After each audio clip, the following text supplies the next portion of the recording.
This podcast is brought to you by the School of Advanced Study, University of London. All of our podcasts are available from our website, www.sas.ac.uk.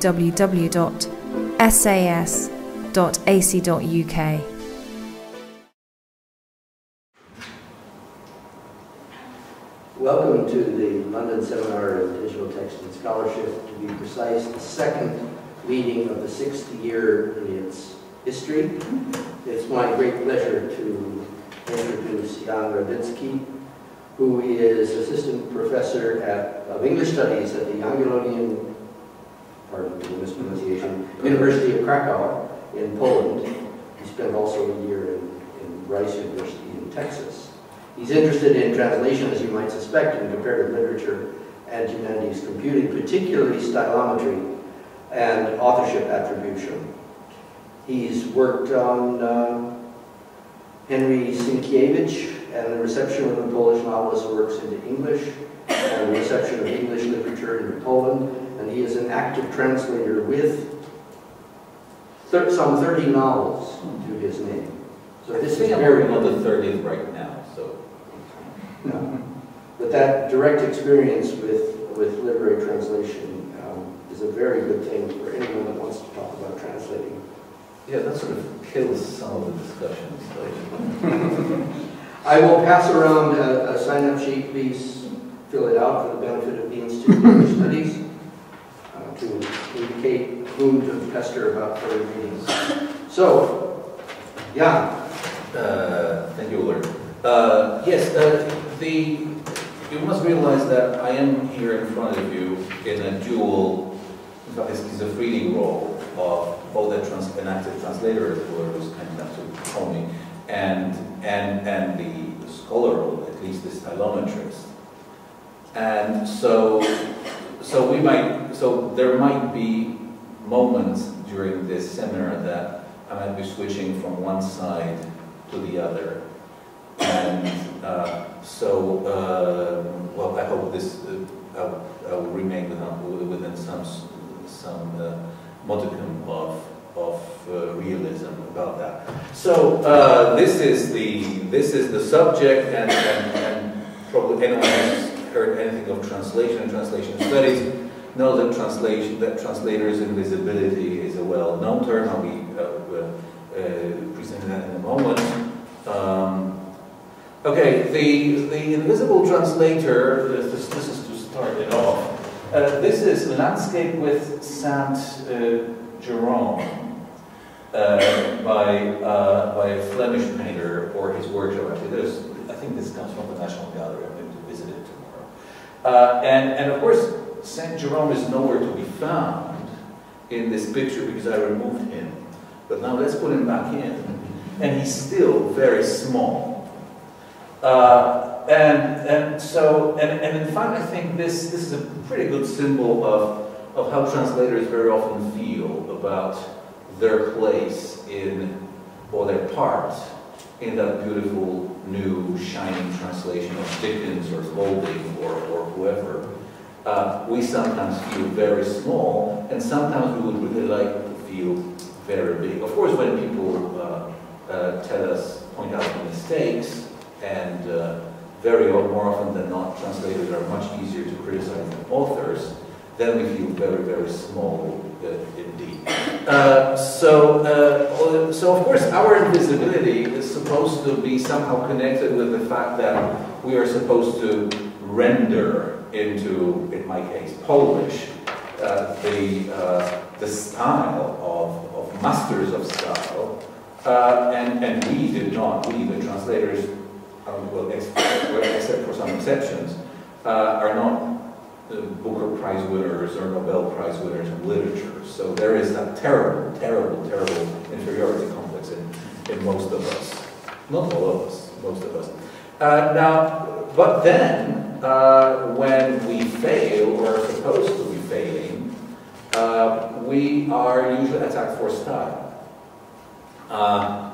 And this is another Saint Jerome. In fact, Eusebius Tridonius Hieronymus, as he began to be called, and this is the angel who comes to utter the famous words, "Thou art no Christian, thou art a Ciceronian." Now, I'm not quite sure, I'm almost sure that this is a translator's anecdote, but we translators think this is the angel telling the translator of the Bible that for the Bible he should be writing in a different Latin than that used by the horrible pagans like Cicero. So I think the real anecdote is not sort of translation oriented, but that's how we think. And of course, there's always someone who's complaining your style is off, and we don't call them angels. Okay, just to add insult to injury, this is a sentence I once had to translate myself in that book by the late Kurt Vonnegut. And I must say that this is a good example of Vonnegut's apocalyptic sense of humor, because, well, of course what he's alluding to is the fact that to be able to translate, you have to, well, perfectly understand one language, and then have the perfect mastery of that other language to render perfectly your perfect reading. And what Vonnegut, of course, means is that no translators satisfy those requirements, and that is another complex that at least I personally feel very strongly. Okay, and finally is Lawrence Venuti's famous book, The Translator's Invisibility, and one of the most famous sentence, the emphasis is mine. And this is not just, Venuti, as you can see, is not just stating the fact that the translator is invisible, but the translator is expected to be invisible by the publisher, the reviewer, and the reader. Because that supposed invisibility is supposed to produce the transparence and to let the author in the original manifest him or herself in the translation. And again, I don't really remember William Golding writing a single sentence in Polish. So how can he have a Polish style? This is all very difficult. We'll be running away shortly into stylometry to sort of feel more or less safe. Actually, stylometry has done its work in translation a little. Corpus linguistics was their first, I think. Mona Baker actually has been dabbling with this subject since at least 1993, and she sees corpus linguistics or corpus linguistic methods as a possible help in describing what she calls the style of a translator. So actually I'll be mentioning some of her research in a moment. But of course, the general idea that seems to be the majority in the scholarship is that we have a big problem here. That we cannot predict what the target style is going to be, and that there will be always too many variables. I'll be referring to that as well. So it's really something of a hopeless case. And at this point, whenever I say hopeless case, I love to quote a great friend of mine, David Hoover of NYU, who, not necessarily in a translational context, likes to say that, well, our quantitative methods in authorship attribution are fine, but they should be only applied if we can't get physical evidence, historical, biographical evidence. Because, of course, there's always the possibility of error. So the first and the most obvious ideas to look for some way of telling translator from translator, or attributing perhaps translations to different translators, have been centered on some very simple things, like the translation to original ratio, the idea that translation is inflationary, that the target writer or the target language needs more words or characters or paper space to express something that's been said in a different cultural and linguistic environment. That is that is running very strong in translation studies. And as you can see, both Baker and so my modest person too have been guilty of the translation original ratio. As you can already guess, I will be destroying the idea that in the following slides. Another thing that should differentiate translators and authors too is vocabulary richness, but authorship attribution actually has not found anything very specific in vocabulary richness. Well, I'll show you what happens if we try that as well. And then keywords, that is translators' pet words, so we'll talk about that in a moment, before we pass on to hardcore stylometry. Okay, so I thought I've stumbled upon the way to differentiate translator from translator when I was doing my PhD project on Henryk Sienkiewicz's translations of translations of Henryk Sienkiewicz's historical romances. That's late 19th century Polish literature into English, because the two translations there differed in everything, including size.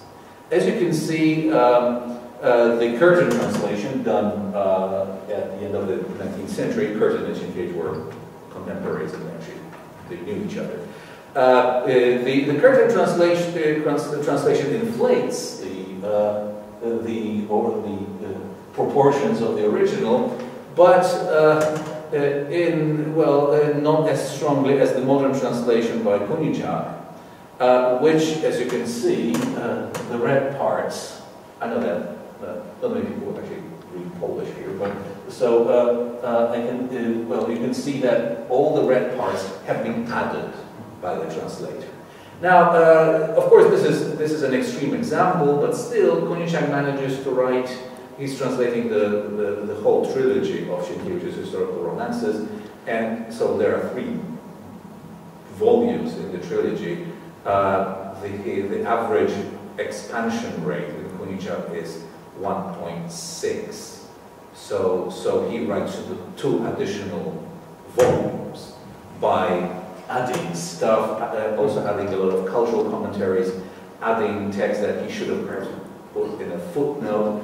And so I thought, yes, let's measure the translation to original ratio, and we will tell translator from translator. Well, this is a very good clinical case, but this is absolutely exceptional. It's great for a first-year course in translation studies. There's nothing better, at least Polish-English translation.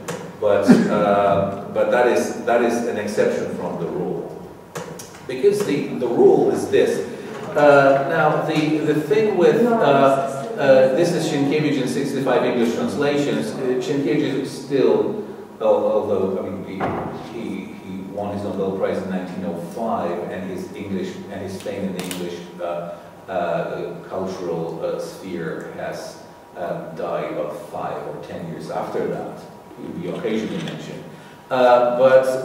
so it's still 65 different translations of his various novels. That's pretty good for Polish literature. Actually, that's the best you can get in Polish literature translated into English. You see that the most popular English to Polish token ratio, that is length in words, is between 120 and 130%. So there it is. Now let's see what happens when we take sort of a reciprocal approach and look at English writers translated into Polish, and of course it's much easier to find double that translation direction. and even though the bell curve is sort of a different shape, still the most popular interval is 120 to 130, which probably tells us that we should be looking for the target language to the source language ratio. Well, but then perhaps we have to think about this. Is two other writers have been added, and as you can see, for lack of many translations from Polish literature, we have to add a Pope here. By the way, this is very interesting because these are the encyclicals by Pope John Paul II, and the official original of the encyclicals is Latin. Now, we are sure that all of the encyclicals, including the late ones, were written or dictated by the Pope in Polish. And then they went somewhere downstairs in the Curia, in the translational pool. And there is no, and I had a long talk with his former secretary, who was now Archbishop of Krakow, about that, and he had no reason to lie, I think. And he told me that he simply does not know who translated what.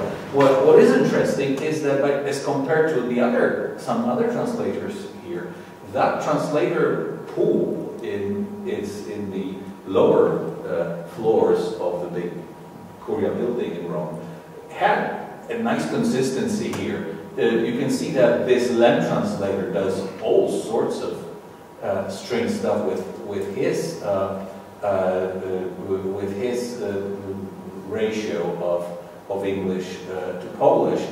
Even Kuniczak, the author of the very lengthy translator, sort of has a pretty big span of, and you can see that whenever there are more than two, bigger or smaller boxes appear to show that this is not something we can rely on, this target language to source language ratio. Let's look at, again, that's easy. You can see, I mean, pick any famous authors in English and you're going to get your Polish translations. And you can see that this is even more visible. You have individual translators here, and they are all doing strange stuff. Let me point out that my translations of John le Carré's novels, I think the 7th has, I didn't realize that happened suddenly before I knew it. I had 7 translations of John le Carré. Anyway, they are quite consistent. I don't know whether that is a good thing or a bad thing, but I'll pretend it is a good thing. This is interesting. This is Harry Potter in Polish. This is the official translation, and that's a very interesting phenomenon. A joint internet pirate unofficial translation of all the books, which was done by thousands or perhaps hundreds of volunteers, anonymous. Well, I know one because she happened to be my student. She did like 3 pages or something like that, and you can see that this ratio is wild. So there is, but I mean, this Gołaczynska and her Agatha Christie sort of make me lose all faith in this ratio as a possible guide for authorship. Also, the usual stereotype, the usual cliche in translation studies used to be that translation is longer. But when we look at translations from Polish to English, translations from English to Polish, it's basically the same ratio again. And even if we add French novels translated into Polish and translated into English and compare that, well, we're still in that most popular range, 120 to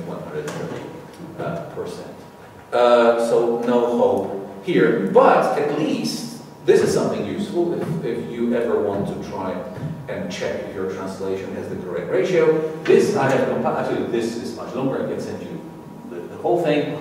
These are all the European Union official languages, and this is the official prescribed ratio. Now, the European Union does not prescribe that yet, but it should, because this is based on the length of the Lisbon Treaty that's been translated, that's been actually compiled in all the national languages.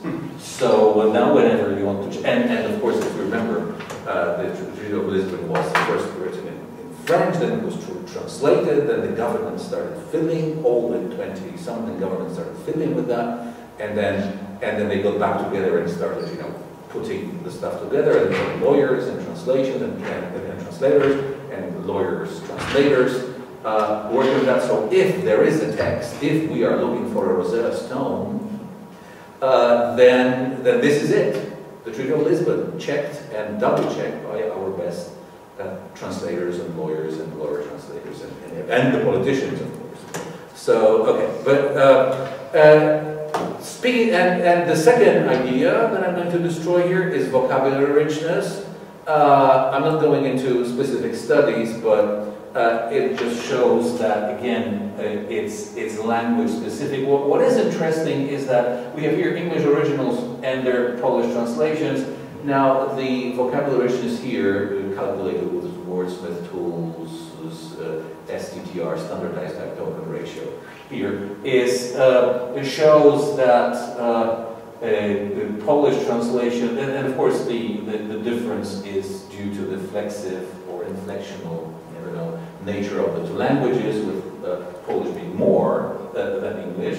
And what is interesting is that Polish originals are richer in vocabulary, have a higher lexical density than the Polish translations from English.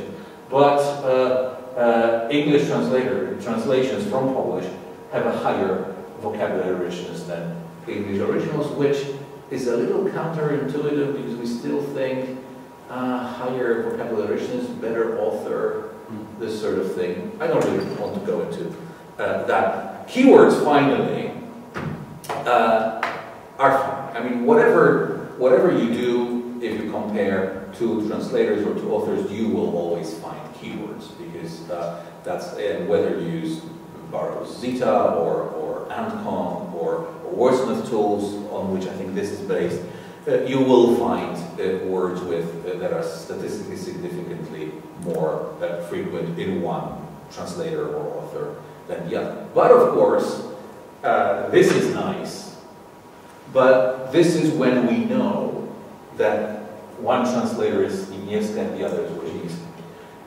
We cannot have an attribution, an authorship attribution or a translational attribution test run that way. Still, it is quite interesting that, again, you have to believe my knowledge of Polish here. Stylianiewska's translation is more archaized and poetical, and Woźnicki is more modern and matter of fact, and Woźnicki has an incredible imagination as to introducing, usually Polish translators have problems with said.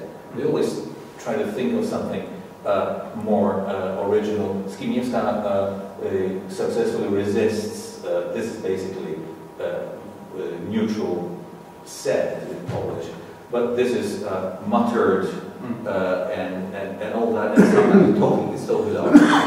The infamous Woźnicki translation will be mentioned again. The Tolkien crazes in Poland treat Stylianiewska as angel and Woźnicki as the devil.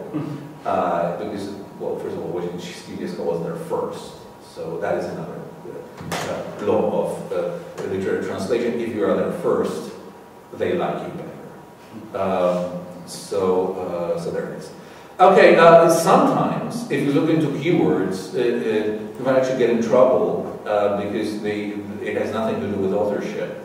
A student of mine looked at the translations of Western, and other words in Tolkien in Lord of the Rings associated with the West, and noticed that Stylianiewska deleted some of them. Now, we immediately had the suspicion that it must have been something to do with the times when the translation was first published. Stylianiewska was published in the 60s. Well, this wasn't hardcore Stalinism, but it was softcore communism, but still censorship was up there. And while Woźnicki and Franz, the two rival translations, were published later on when that word was, and as proof, we actually have examples of whenever it's a military context, the West has to go. Either replaced with Gondor, well, it is true, but the king of this, I mean, a triumphant scene of the king of the West, no sir, no, the West cannot be mentioned. And all that. Now, I do not suspect Maria Skibniewska, one of Poland's best translators, to have done it of her own will. After all, she did spend a year in a Stalinist prison in the early 50s. That was no fun. So that must be a trace of censorship, but again, that really spoils a possibility of looking for authors of attribution there. So, at long last, ouch, the authorial thumbprint, as many of you know, is believed to be best observed in the most frequent words in their frequencies. And it can be identified with a variety of multivariate nearest neighbor methods, including Barrow's delta, which usually work, which have a usually nice success rate. Although, and this is where problems start, because I don't think anyone can sincerely say, that we know why. Counting the frequencies of the most frequent words, it shows us the authorship of text that well. And in fact, Shlomo Argelman, in his very interesting paper on the statistic, on the mathematical side of Burroughs' delta, actually says that they should not work because we are really doing something horrible, treating language as a bag of words. And we're also assuming that there is mutual independence between the usage of words. That is very dangerous. Also, we still have a lot of unfruitful discussions between specialists. What is the best set of parameters? How long your most frequent word needs to be? And you can never agree. I've mentioned before the talk that Burroughs has the unpleasant habit of being the first to do everything. I mean, one of the first applications of his delta is the famous studied English of Juvenal, in which he finds that among his English translators, Dryden, as a translator, is a completely different poet from Dryden, the writer of his own stuff. And while Dr. Johnson translates as if he was writing his own work. And Hoover, when he discusses Burroughs' Juvenal paper, makes the important statement that Pujol is going to claim as how to demonstrate. Delta is capable of capturing subtle authorial markers that persist even when submerged in the style of a translation. I will actually show you that it seems that that's what it usually does. This is delta. It's the mean of the absolute differences. It's amazing how simple that is, and how successful. We need z-scores, of course, to standardize, to normalize the difference in frequencies resulting from different sizes of the novels. And again, we actually have some quarrel about how long a particular text can be for the results to be reliable, and my frequent co-author and colleague Maciej Eder has recently demonstrated that it's very dangerous to attack texts shorter than 5,000 words. If that is really true, then it's pretty bad for us, because authorship attribution, which takes full-size novels, we don't have many real cases like that around. So that might be a problem. Well, this is the formula, but I guess this is what I usually do to scare my normal humanist friends when I talk. And even though that's simple, the Yule's K is much more frightening for some reason too. This is what they were saying, boom. Okay, now, Eder, for a number of reasons, we sort of switched from straightforward delta to a version of the Burroughs' delta procedure that we call pseudo-bootstrapped. That is, we use that a lot, many times for a single analysis.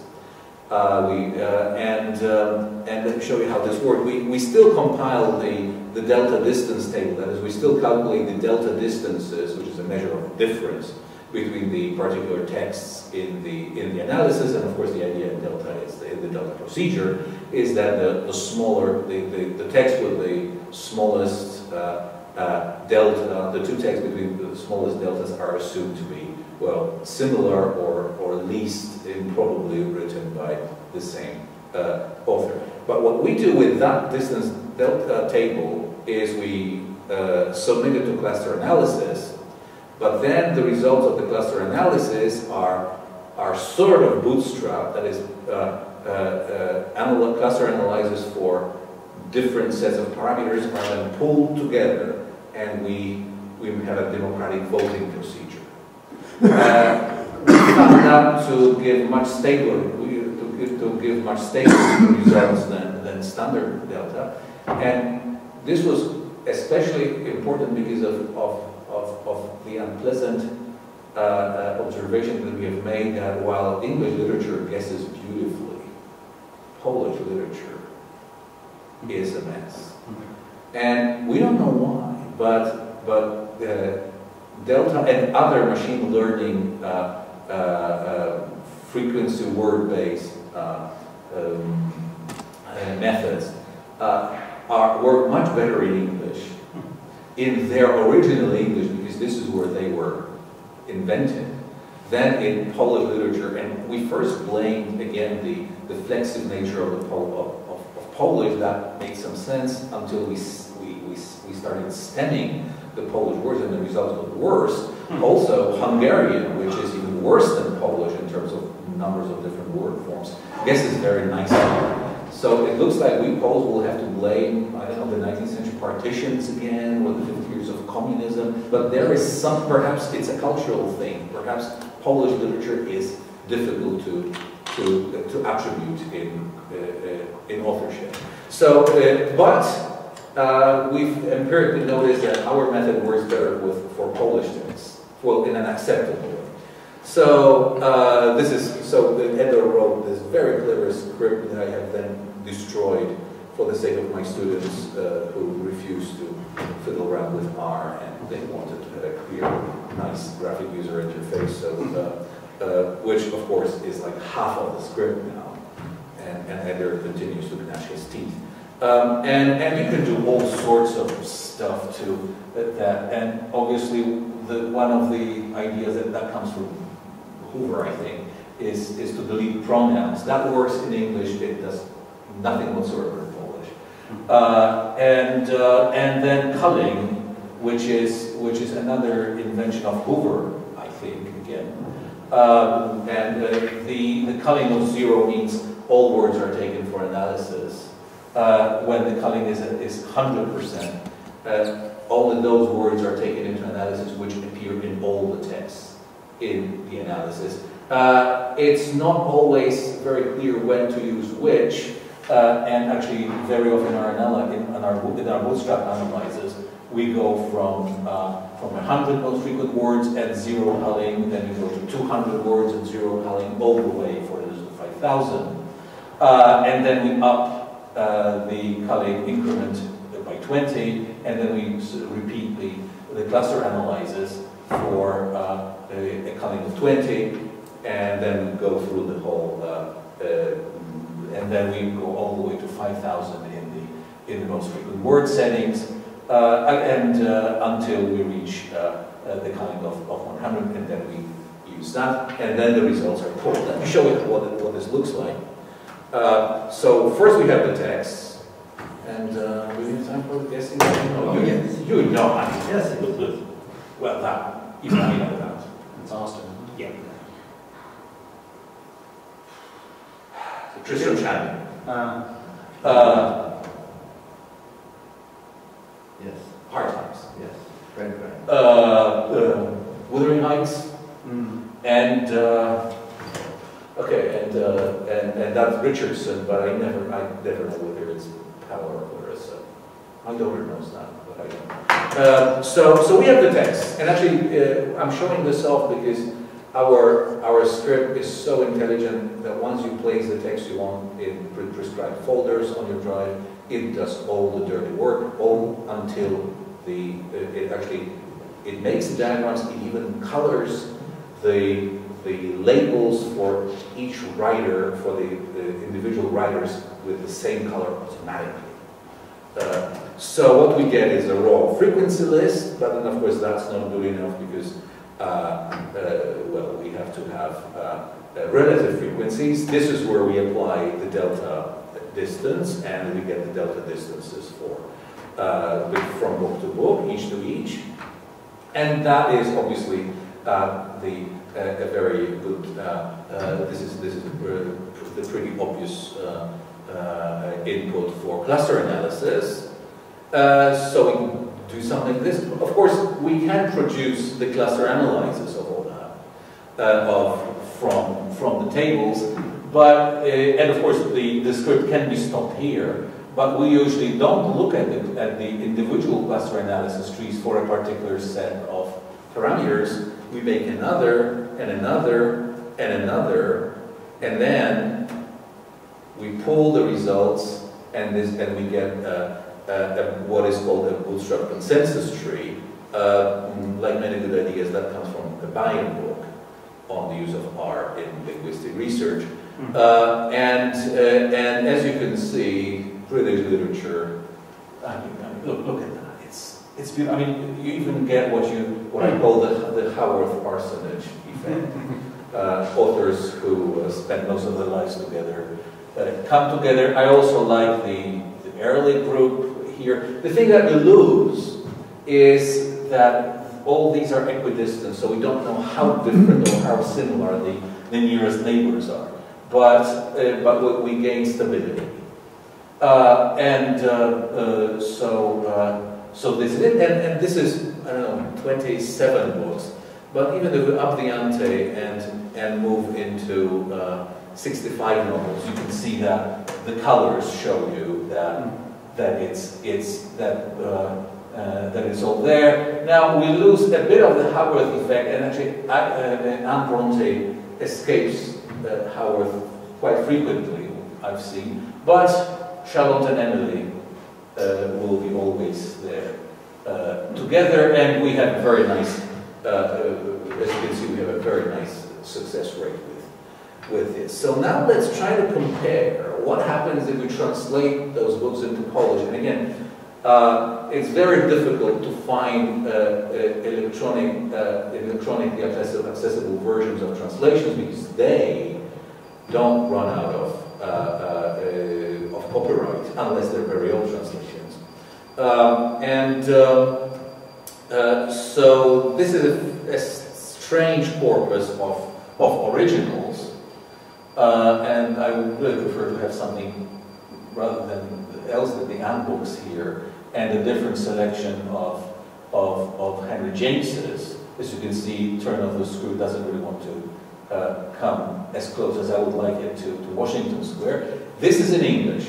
Note, by the way, the moderns among them, the more modern. That's not English. Okay, now let's translate this corpus into Polish. Almost. Nothing happened. Well, we have Dickens, we have Bleak House. These are initials of the translators here, which should be sort of closer here. We have Conrad, Wolfe, and Galsworth is still on the same big branch, and the Haworth effect is preserved, even though those two translators are separated by I think 60 years, and this one is a very old one. So as you can see, as Hover said, the differences between authors are preserved somehow, and this is, I mean, you get the first corpus that you have in translation, and it's better than you would normally expect. Okay, I don't have other diagrams that show parallel corpora that are identical, but let me rush you through. That's actually the main part of my speech here. Let me rush you through all sorts of different corpora in translation. So of course I'll start with myself to see if I am at least capable of differentiating author from author when I translate. There are only two authors whose books I've translated more than once, and this is Douglas Coupland, the Canadian author, and John Le Carre. Yeah, that was before the last book published. And as you can see, well, I can call this partially a success. There's red is here, and the green Coupland sticks here. So I'm moderately satisfied with this outcome. Thank you very much. But when I add some of my other translations, everything goes to hell. Well, I mean, as again, the equidistance doesn't let us see how similar my translation of The Remains of the Day is to one part of Golding's Sea Trilogy. But John Le Carre has his own big branch, while Coupland sort of is split into more than that, which seems that sometimes I manage to maintain an individual writer's style, and sometimes I don't. And this sometimes they do and sometimes they don't is something that, I mean, even the juvenile study by Burroughs shows that might be similar. Okay, a totally different example, I've already mentioned that, the Tolkien translation of Lord of the Rings. Divided here into 6 books, for the funny reason that while the first translation by Spivniewska and the second, an infamous one by Łaziński, were, I mean, all the 6 books were translated by the same person, it gets a little hairy with the latest translation by Franz. Actually, the publisher was such a hurry that Cesare Franz had to share the work with his wife, and still that wasn't enough. They couldn't make the deadline, so they had to hire 2 more, Jagiellowicz and Januszewska. Jagiellowicz is a specialist, I think, in early teenage fiction, translator, and Januszewska mostly translates the Star Wars cycle books, or the other way around. But then Franz maintains that he actually did a major editing jobs on the last 2 volumes. Still, when we treat the 3 different translations of the 6 volumes of The Lord of the Rings with the parameters that we usually use for normal authorship attribution, what we get is, well, the books stick to themselves. There's no way with these parameters that we can see any sort of special traits in the individual translators. To get this, and again, this is not very characteristic, but if we limit our bootstrapping to something between 50 and 150 most frequent words, sometimes if a translation is different enough, like the infamous and controversial Łaziński translation, then we might get a success, but all the others stick to the competition rather than create their own. So, I mean, it seems that Stylometry is able to show a different translator only when that translator does something really, really strange. And but of course, when you add to that some other translators and some other authors, you can see that again, colors show how Austen sticks to Austen, and Tolkien becomes Tolkien again. Actually, here we have the other books translated by the participants in the Tolkien adventure Polish. The one thing that spoils my assurance is that my translations of Kaplan and Le Carré betray that it's the same hand holding the pen or tapping on the keyboard. That's not a result I would like. So, but still, in general, of course, it's authors win again. Again, this is all in Polish, not in the original English. Okay, this comes from an MA project of one of my students. She looked at scores of thrillers. I think her boyfriend was scanning on that, or parroting on them, I don't know. Anyway, you have Kuntz, who's Kuntz, Ludlum, who's Ludlum, Clancy is Clancy, Coben is Coben, Grisham is Grisham. And here, except for one exception, I think, we have a separate branch for the various Ludlum continuations and collaborations. And that is actually quite unbelievable, because, I mean, even that comes out in translation. Okay, let's switch at least one of the languages. This is French novels in English. And again, well, there's a little mess here. The translations of Georges Sand actually don't want to stick together. But most of the big writers sort of behave more or less predictably, except for this quarter of the graph, which of course I cannot explain. If we take a reciprocal corpus and look at the various French translations of English novels, we see that the Haworth effect is maintained, and I love the French name for withering, beautiful. We have two Austins that do not stick with the other Austins, but they are two anonymous shortened versions, very early shortened versions of Orgueil et Préjugé, which is Pride and Prejudice, and that's even easier. Okay, back to Polish literature translated into English, including Sienkiewicz, and the different colors now denote the translators. Most of the books stick to books, or, more interestingly, books in the same genre, or books written in the same period in the translation in Sienkiewicz's oeuvre, and the infamous Kuniczak translation, another example where the translator did something terrible, like writing the two additional volumes by expanding each sentence so much that we see any difference. Apart from that, it's still books to books or periods to periods.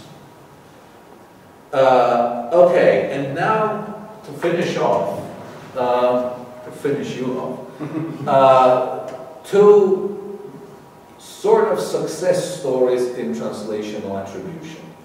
The first concerns, again, Jeremiah Curtin, the busiest translator of Sienkiewicz, who translated, apart from Sienkiewicz, he actually translated Prince Zadoskin, the Russian writer, 3 times.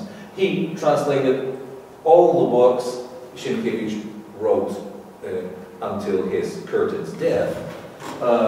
He died in 1906, and Sienkiewicz outlived him by 10 years. And the titles in red, however, are texts by Curtin that are not translations. They are his own mythological, ethnographic studies. He had a number of different professions, although the biggest money came from translating Sienkiewicz, strangely. He also was supposed to have written his memoirs, but physical and biographical evidence was shown that actually the memoirs had been compiled by his wife, Alma Cardell Curtin, after his death, basing on her own diaries and letters, and which she denied to the bitter end, which the family denied, but then a certain cardboard box was found in Wisconsin, and now we know, and we know that, we don't have to use stupid stylometry, that Curtin's memoirs were written by Mrs. Curtin, and the same is true of 2 books on Mongols in Russia. So and also we know that Mrs. Curtin also served as Curtin's amanuensis and editor. In fact, they worked at an amazing pace. He would be walking around the room with the latest Sienkiewicz novel, and he would be dictating his translation to her, and she would be taking the dictation, and then he would go to sleep, and she would stay up half the night copying in London and correcting. They had no children, obviously. And so, of course, the temptation was to see if perhaps there is some sign, there is some trace of her hand in the translations as well. Now, not in the translating from Polish, because she didn't know Polish, but in, well, do we see her as the editor? And when we, again, go to very short, most recent wordless, to the words really from the top, 10 is actually, you should never use 10. 10 is not statistically significant enough. But I mean, when you do 10 and then 20 and then 30 and then all the way to 150, and you get rid of all the words except those that appear in all the texts studied here, those two short stories with, I should add, a very strong feminine character, main character, which is uncharacteristic in Sienkiewicz, they continue to stick to the memoirs and the other two books that we know were actually written by Mrs. Curtin. So I hope, I don't think this is true, but I hope that he might have let her do a little more than, he was very busy at the time they were doing the Lillian Morris and the After Bread translation. So there's hope that this is the reason why. Okay, and my very recent and spectacular success, and this is of course how I'll be closing. Okay, my good friend and colleague, Magda Hegel, took over the translation of Virginia Woolf's Night and Day when Anna Kołyszko, a major Polish translator, died of cancer 2 years ago. Anna Kołyszko left 2/3 of the book translated roughly, including one chapter with just initial notes. And Magda took over and tried to maintain her style, again, intuitively. Magda is a very serious Woolf scholar in Poland, by the way. So she was the perfect person to get to do the job. And all I let her tell me before I did the study was, well, that the first chapter was certainly by Anna Kołyszko, and the last chapter was most certainly by Magda Hegel. And I better not to tell me where she took it. And then I ran this first analysis. I called her Magda, chapter 27. There was a silence on the phone. She said, yes. Okay, so I'm going to end this very suspect venture in, I mean, well, at least I hope it's the success in stylometry, of stylometry in translation or attribution that is suspect, with this well, surprising, perhaps not so surprising success. Okay, time for some conclusions then. The main upshot seems to be this. In a large corpus of translations, it is easier to detect original authors and translators with multivariate analysis of word frequency. Translators can be detected sometimes in small corpora with an analysis of the very top words from the frequency list. In other words, translators tend to be visible in their usage of top frequency word tokens, grammatical words, as we perhaps incorrectly call them, rather than content words. On the one hand, it's logical, but then when you look at which words actually come into the question in those really top frequency words, well, there is never a one-on-one correspondence. I mean, the definite and the indefinite articles in English usually come between. I mean, the is usually is very often the top word, and A is fifth. Well, we don't get it in Polish. There are no articles in Polish, so that corresponds as well. Prepositions have, I mean, you cannot find again. So that is something that is really frightening. We don't know why this should be any better when we think of that non-correspondence between the word frequency lists that give the same results. That's frightening. Okay, the good news is that for the reading public is that when they buy my translation of, say, John le Carré, they're really paying for John le Carré, or at least they're not paying for someone else. And of course, the worst thing is they would be paying for me. So this is good news for the reading public, but not to all translators, especially those who wish to be seen. Okay, this also, I don't really want to go far down that road, but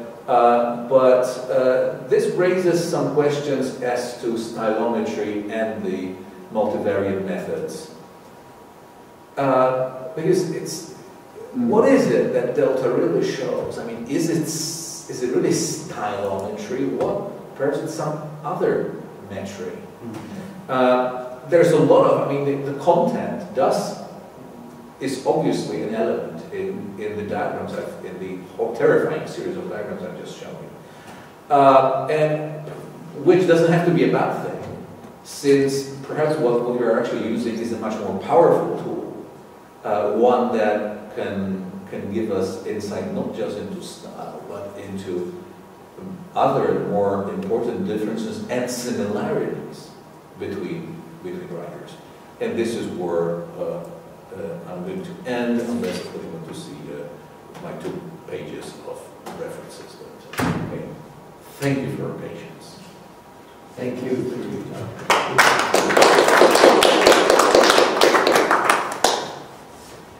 Questions? Comments? Objections? Please.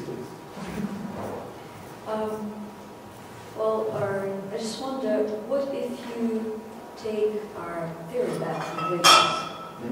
What if you take very bad translations? And it brings to my mind my case, Lithuanian case, of translations that we recently got, many translations that are extremely... Didn't you already talk about that last year? Yes, yeah.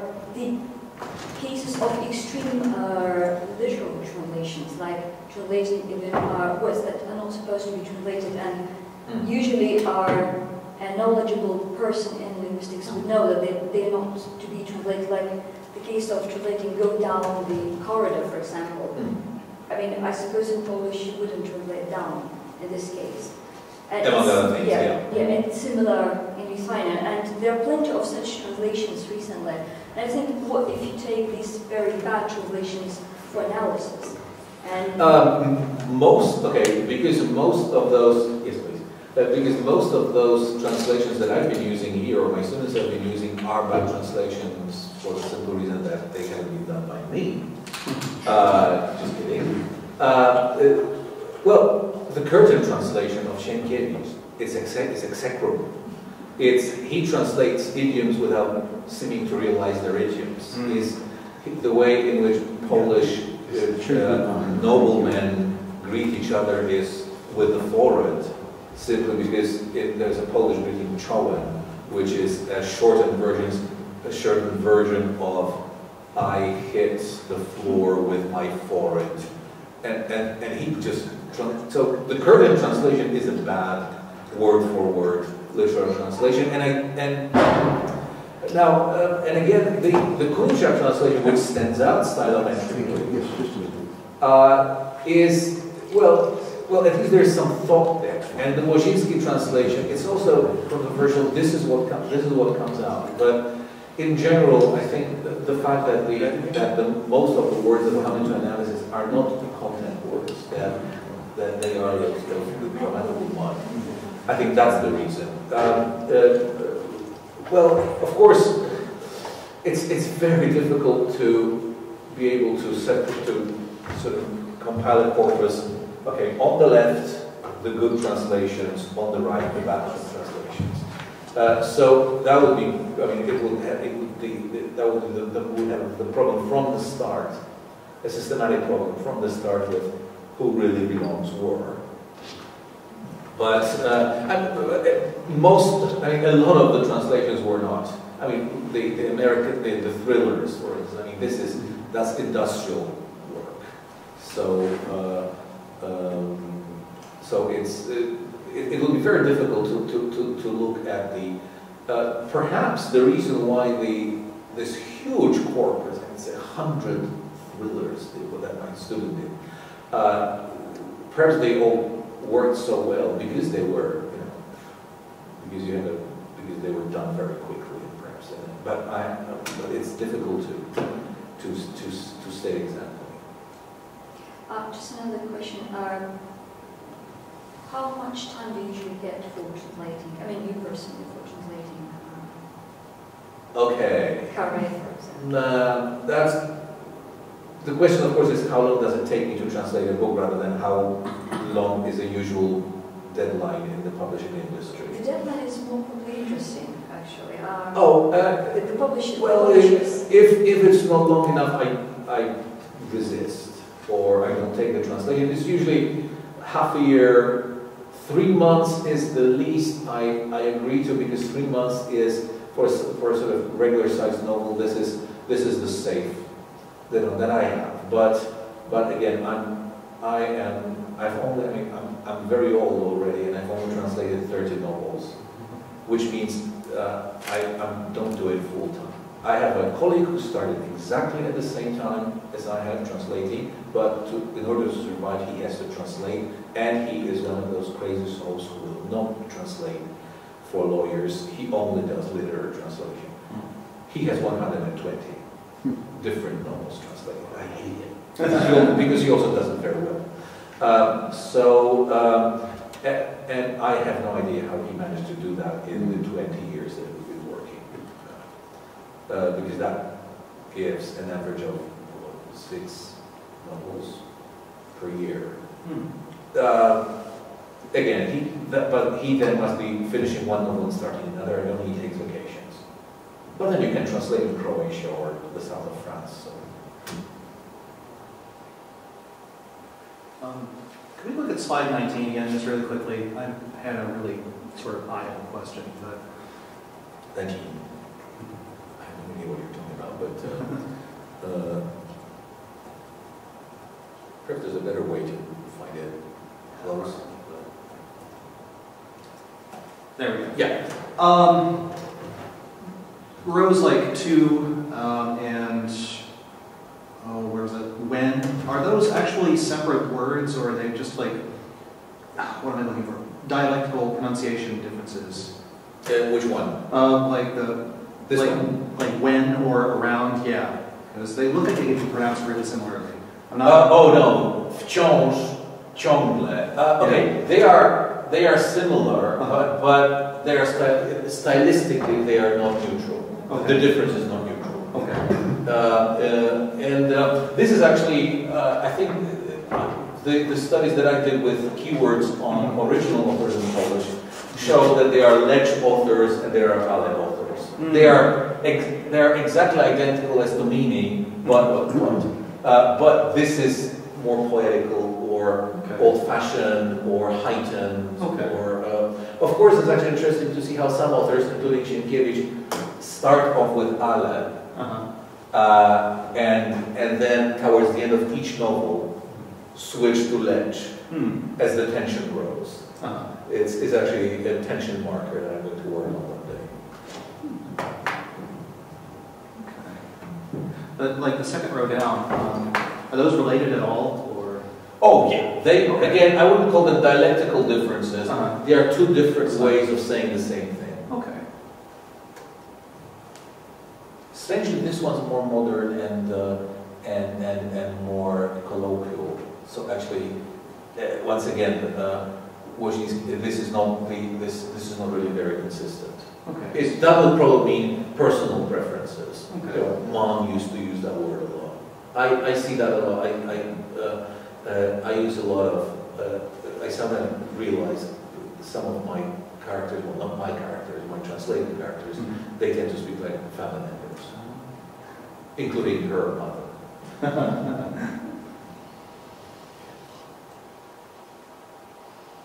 I heard you say that it was more difficult to prize, I think, I'm paraphrasing, more difficult to prize apart authors by stylometric methods in Polish.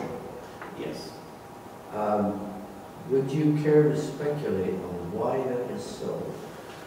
Well, linguistic, cultural, social, well, that is historical. It's frightening because we started off with linguistical, and the first thing, I mean, the first difference that we Poles see between our language and the English language is that we have all those cases.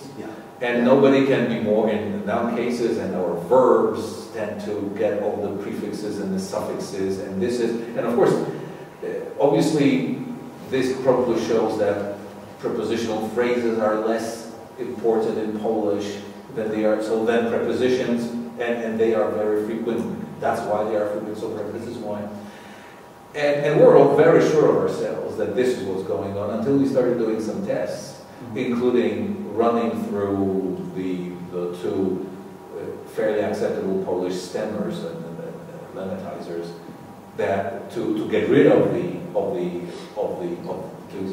and then the results got even worse. Of course, it's unthinkable how we could imitate English grammar in Polish. So. And then the blasted Hungarians who guessed nicely. Right? This is so unfair. So we started thinking and talking to people in Polish studies about that. When they finally understood what we were talking about and that we're actually serious, they started saying that yes, there have been some old comparative studies that complain, in Poland, that complain of the fact that our writers all write alike. But nobody treated that seriously. So we have to go down that road, that terrible, terrible road, because that's the last thing you want to say about your literature. And that's why I mentioned that. I said we'll be blaming the 19th century partitions of Poland for arresting the development of literature along the lines of the other European countries. Or perhaps the communism, that less seriously perhaps, and because it really is pretty hard to get Delta to show that Sienkiewicz is Sienkiewicz and some of his rivals in the 19th century are different. In Polish Delta studies, they tend to stick by genre. We have the historical romances by 3 authors, and then a separate branch goes for contemporary novels by the same authors. So this is, and we are at a loss. Could it be a cultural consistency enforced by the unfortunate fate of having the Russians on the one side and the Germans on the other? And I think it's also, actually this of course came from the Polish side in the sense that they had stricter rules of being one of us. We have to be one school of writers to survive. This comes very strong, for instance, in Sienkiewicz, who departed from the sort of progressive positivist camp in the 19th century and became a conservative. Strangely, that happened after his 1.5-year stay in America in 1876 to 78, when he loved American democracy and said, that is the best democracy, it really works in America, I love it. And then he comes back to Poland and he becomes a conservative. He starts writing historical novels which were anathema both to the positivists, the progressive writers who are mostly sticking to the here and now, and the modernists too. Again, the historical novel at the end of the 19th century that was really coming out of style. So, so there is something about that. Then, of course, comes all the difficult problem, not so much with stylometry, of Joseph Conrad, who at first was generally disliked in Poland for not writing directly about Poland and for not writing in Polish directly about Poland, but doing sea adventure stuff. And actually, again, this is not Stylometry, and I'm very digressing from your question. I'll pull it back. Yeah. And we have a problem with translating Conrad because in Conrad, and we Poles, when we read him in English, we see that. He very often turns Polish cliches or idioms into brilliant novel ways of expressing in English. And this is something that Conrad scholarship knows now. In translation of Conrad, this causes huge problems. Because when our Polish translators sees, and this is the fault of the translators, especially the early ones. Remember, you come first, you are the Conrad in Polish. And much of the bad work was done by his second cousin, Aniela Zagórska, who had the right to publish anything he wrote. And well, thank God for that, but sometimes, especially she would turn those beautiful terms in Conrad's English back into cliché Polish. But what are we going to do? So are we now supposed to imagine English idiom and translate it badly, or an English cliché and come back with a Polish word-for-word translation of that? That sounds so. That's the point. And author's bilingualism might be a problem too. Okay, that was one question. Yeah, I mean, I was just wondering if there were ways of defamiliarizing the cliche Polish, yeah, so that people get back to the time when it was actually an interesting way of saying something. But my stylometric question is really this. Burroughs and many others in your end of things talk about using the closed class words, the function words, because they are beyond the conscious control of the author. Now, the Polish argument, consistency, this terrifying consistency, suggests that this is not quite right. Or that the mechanism of consistency, of being a Polish writer, goes so deep as to be unavoidable. Actually, this is why Conrad came to my mind, because even though Conrad departed from the Polish literary community completely, but when you look into his biography and his letters, he shares best friends with the Polish authors. He actually almost became a Polish author once, on his last trip to his uncle to the Ukraine, before embarking on the terrible Congo adventure. Conrad has, he also, I mean, Poradowska, the aunt with whom he was seriously in love or in awe or enthralled, she also flirted some years back with Sienkiewicz. Sienkiewicz and Conrad never met, and they despised each other. And there are letters to prove that. Even their families hated each other. But they had mutual friends really close. I mean, Conrad's childhood friend from the deportation times then surfaces as best friend forever of Sienkiewicz's first wife. And they have common relatives. And so perhaps it's the close-knitness of that Polish literary milieu that is also responsible for. You know, I think you would be tempted to advance Polish as a really interesting challenge for stylometry. Oh yes, this is really this is you know, you've been messing around with English.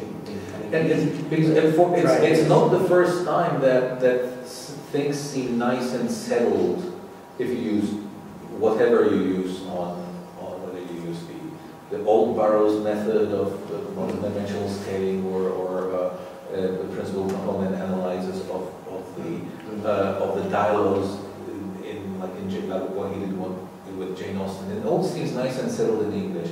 And then you move into other languages, including Polish, and it all falls apart. And you have to, and so you have to come up with methods, statistical methods that help work around it. Again, another thing that we have a lot of hope for, and when I say we, I usually mean my co-author and colleague and friend Maciej Eder, is what I think this is actually one of the things you wrote about on humanist, about the Burroughs Symposium, the idea of using a lot of weak discriminators, yes, all at the same time. Preponderance of weak markers. And actually our bootstrapping, our pseudo bootstrapping idea it's compiling a lot of weak results into one that is consistent because of the way bootstrapping or pseudo bootstrapping works. So this is where we're going, absolutely. And again, down Burroughs, because he was the first to say it. So you need to go to Newcastle. I have to go to Newcastle, Australia. Getting to face the problems of Polish. Yeah. Now, it would also be interesting to, and maybe you've done this already, maybe Polish is the example, but to search out the languages that cooperate from those that don't cooperate. We actually had a paper on that last year, right? In London, I think. Nice, colorful graphs of how it works for different languages, and also in different ways of attribution, in genre, and it creates beautiful heat map graphs. Colors are absolutely beautiful, but and again we have all sorts of problems, including translation attribution, including attribution in Polish. Including attribution in genres. It's a very muddled picture yet, but that's where we're going. Again, increasingly, have you gone, well, you have gone outside the Indo-European world. You looked at Hungarian. We looked at Hungarian. Lisa Lena is very cross with us. Lisa Lena that we haven't done Finnish, so we will. And then, of course, but ahead like greater challenges. But Patrick Viola also, I think, was in the center. Yeah. Yes. He claims JGAP actually can do Chinese. Yeah, I don't think so. Okay, so we'll see. Yeah. Although, I don't know, I think it'd be more likely to do Chinese than something like, what am I thinking of? Like, something that's really heavily inflectional. I mean, English is more of a hybrid, isolating language these days than it ever was. So, it might work on Chinese. I don't know. That could be wrong. Yeah. Russian? Yeah, Russian is really heavily inflected. Yeah, Russian, Czech, Polish, they all are more or less in the same league. We haven't tried them yet. There's always another thing. So, it'd be interesting to see kind of on a spectrum of least inflected to most inflected, like English, French, German, then in Slavic languages. Yeah, in the type-token ratio territory, for instance, this is, I mean, you can draw, again, taking the Treaty of Lisbon and place and ordering the word counts and the vocabulary richnesses. You can paint a map of Europe linguistically. Again, thank God for the Treaty of Lisbon, Stylometry.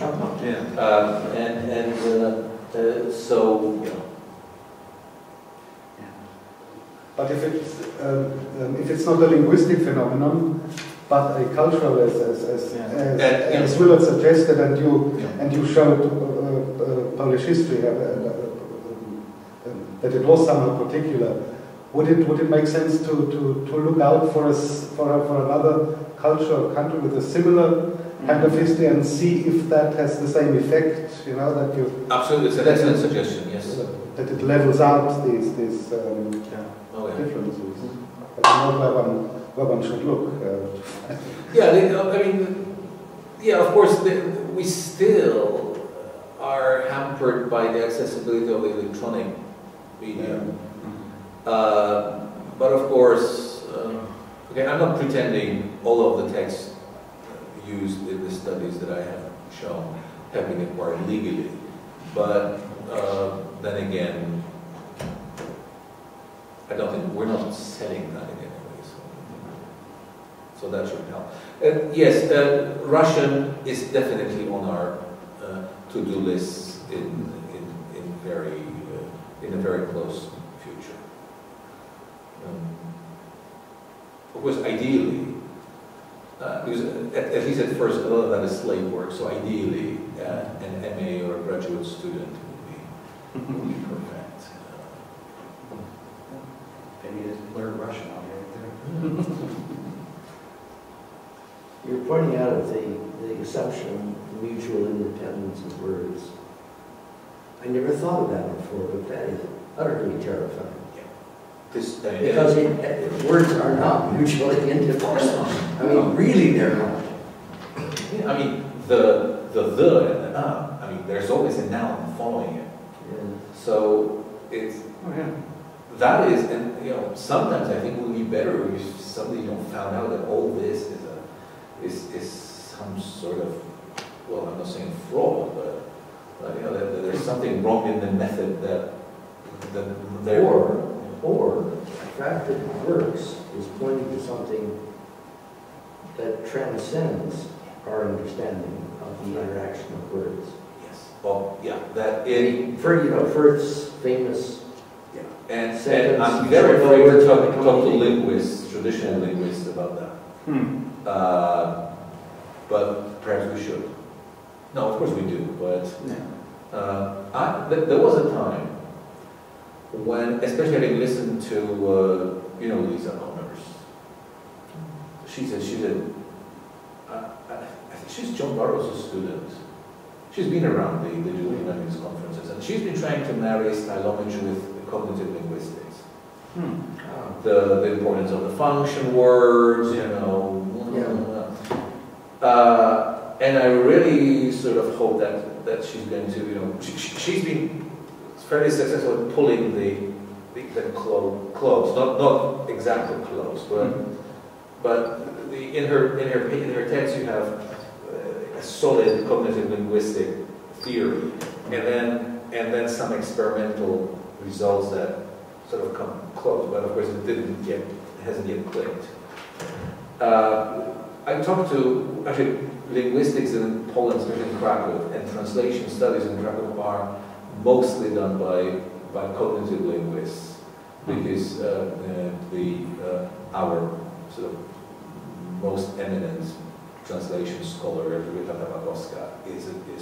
belongs to that sect, and she's been moderately enthusiastic about the things we do, because in some way it sort of tends to correspond to cognitive linguistic theory, but there's a lot of work to bring those closer.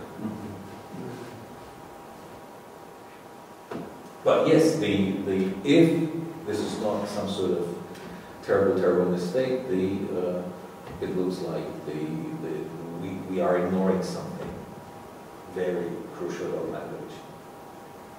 And actually, well, it's a small but select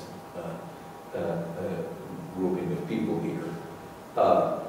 This is what I care more about than who wrote which book or who did which translation. This is where, this is why I'm sort of, I don't think stylometry is an end, should be an end to. I think it should be the means. Well, like a lot of computational, or perhaps all computational things apply to the humanities, its value is when it starts to break down. Yeah, exactly. And it raises these questions, and the fact that these questions about what's between the words should occur in this context is just right.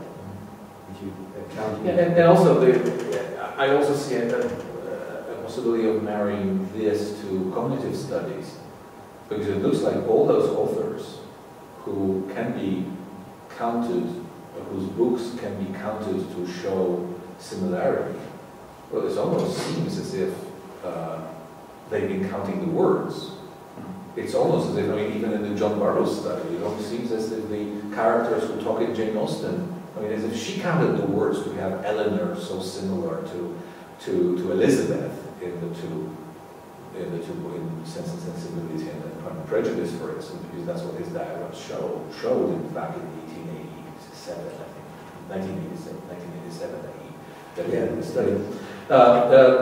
To sum this all up, there's always my Kazuo Ishiguro anecdote, and which I always tell, and of course you are the victims. A long time ago, a foolish publisher came to see me to bring and brought The Remains of the Day, one of the most difficult books written in the 20th century in England, to me, who have so far not published a single novel. I had only recently got my first translation accepted, and on the force of that, the fool brought that beautiful book, of which I have heard that it just won the Booker Prize. By the way, that was exactly on the day and the minute and the second when I was giving my first bath ever to my firstborn baby daughter, who right now at the age of 21 is probably in the streets of London as we speak, and God knows what she's up to. Well, thank God there's the 11-year-old second child who's Gordimer. So this publisher comes in and she wants me to translate that book, and of course I have to drop the baby into the bath. and so I started translating that book, being terrified of the result. I mean, the unreliable narrator, it's very, very difficult. Plus, the guy's a butler. We don't even have a word for butler in Polish. So I've been working on that book too long. And after half a year, which answers your question, what a beginning translator needs as a deadline, very long life. Not only, I mean. And I started working with a very experienced editor, and she was probably the single person who taught me most about translation. But it was a terrifying process. At some point after I think a month of weekly meetings, he said, "Okay, so now the basic problems are gone, and this is sort of more or less acceptable." Thank you very much. And then she said, "Yes, but there's still something in your style that I don't like." Okay. No explanation for a thing, so I went at home, throwing curses, not crying. And then I was starting Stylometry then, and for myself. So I thought perhaps I should try to write more like a Polish writer on the same subject. There's a fragment in a Polish novel in which the narrator is an unreliable narrator. He's not a servant, he's a shop assistant, those are close.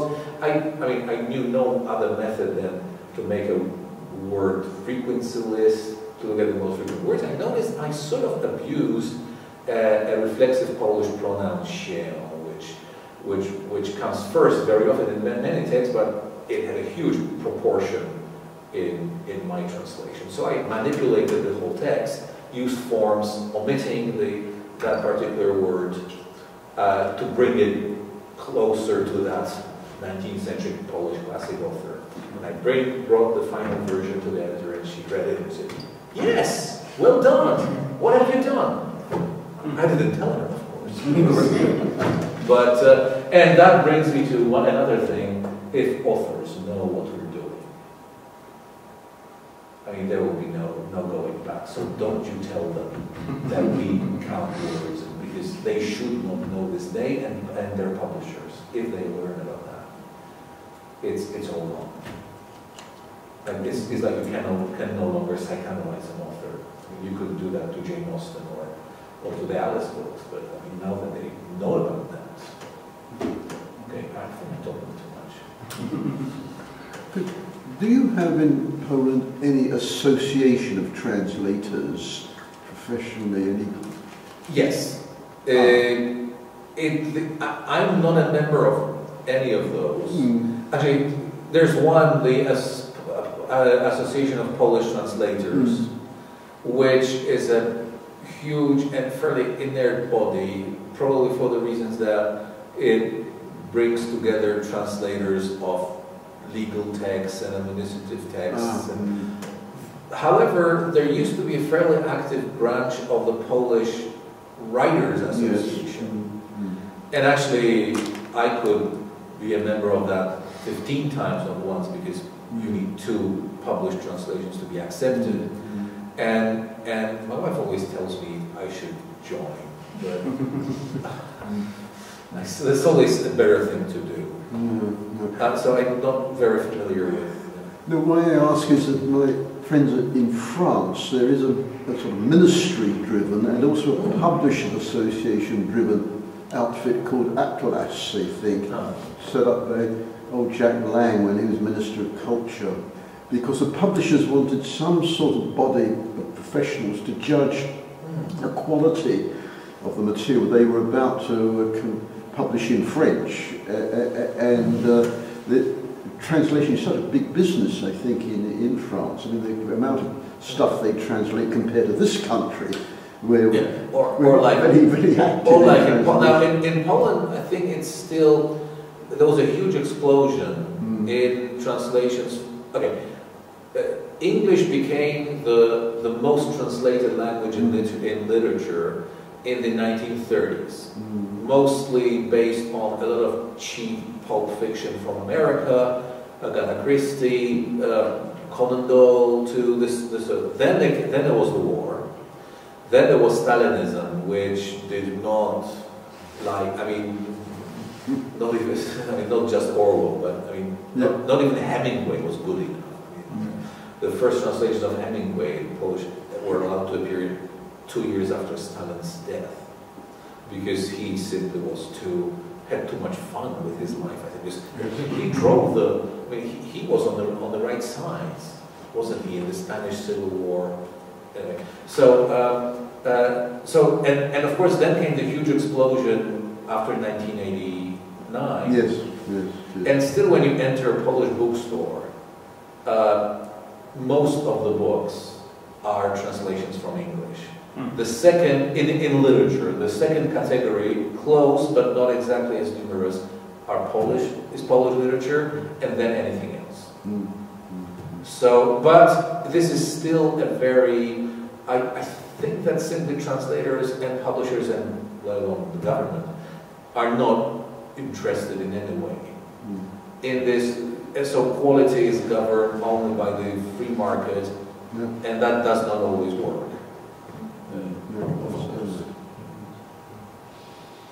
Yeah, they give Ishiguro books to anyone.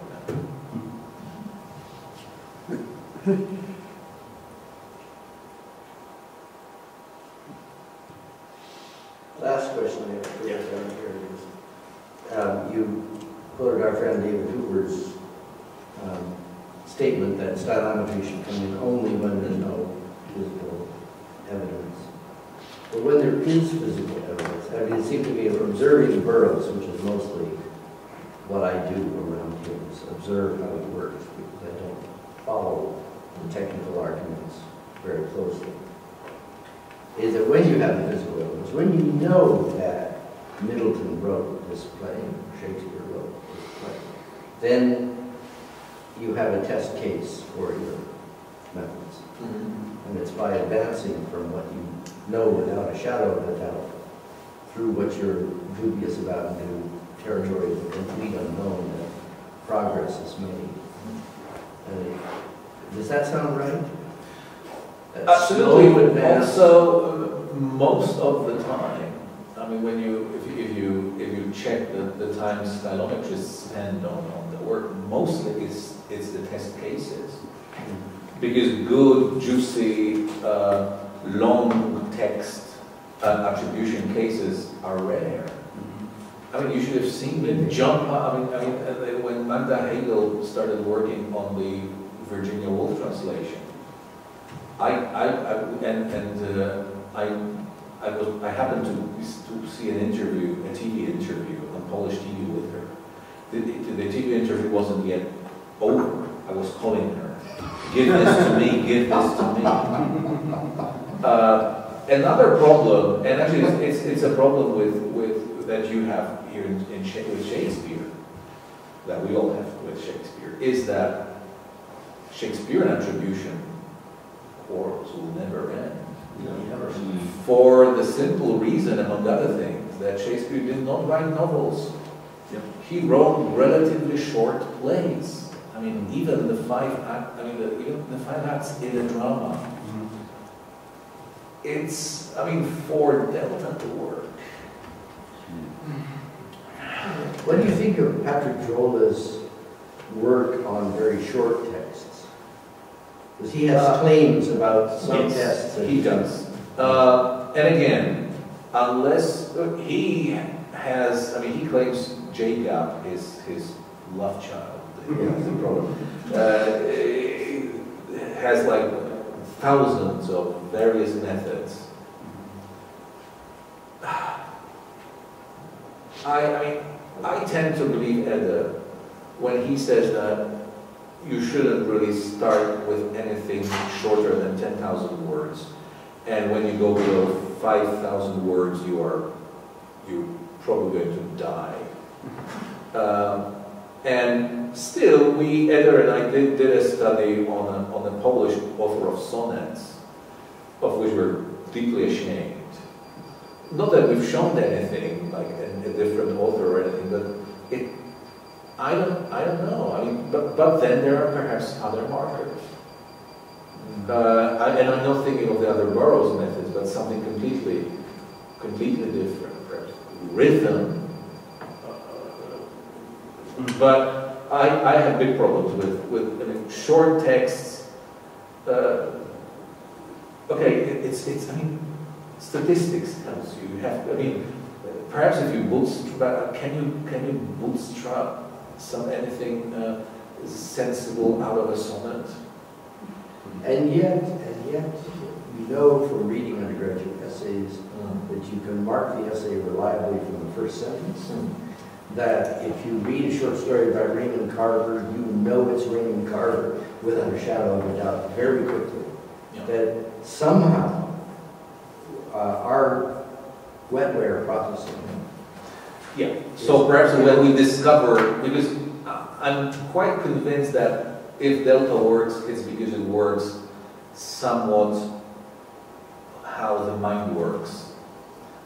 The mind perhaps can do multivariate analysis on an intuitive way.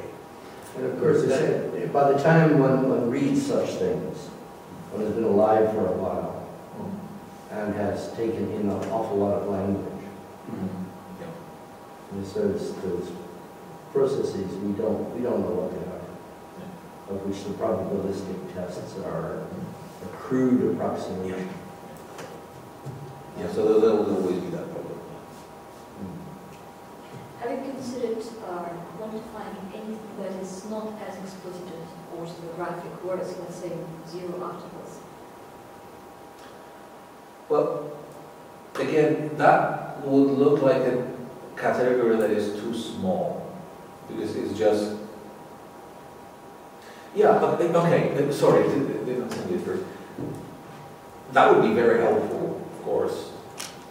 The thing is, of course, first the technical problem. You would have to again have slave work to input. But that would only add just one dimension to the many dimensions that we have. Of course, again, this is if we get a lot of ideas, and we can perhaps look at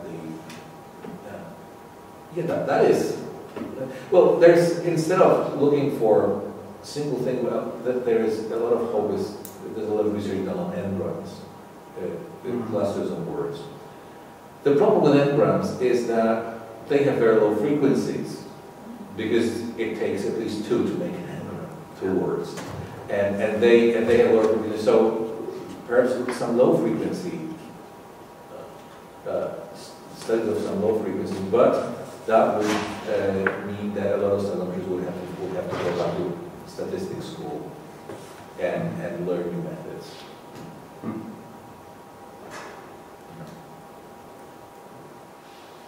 is that mystery? Good. Good, yeah. Otherwise. Otherwise, we have no seminar. No mysteries, no seminar. Thank you very much, John. Thank you. Thank you, everyone.